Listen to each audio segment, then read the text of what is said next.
Questo è l'11° anno che facciamo il corso di autodifesa, è aperto a tutti quanti, uomini e donne, e si sviluppa attraverso il metodo MGA, che significa metodo globale di autodifesa. Come dicevo, è l'11° anno che viene fatto in questa palestra ed è patrocinato dal Comune e dalla Provincia.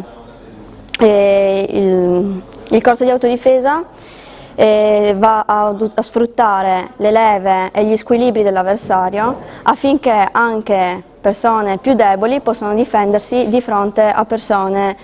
più grosse e più forti. È un corso aperto a uomini e donne,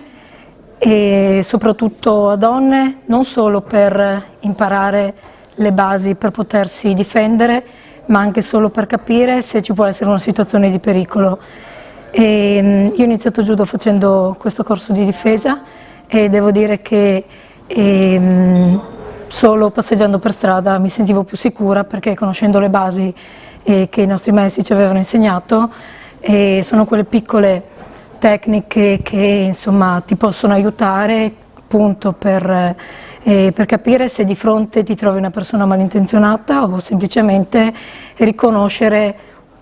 quello che può essere un pericolo, quello che non lo costituisce, insomma. Quindi è veramente calorosamente aperto a tutti, uomini e donne, soprattutto appunto alle donne che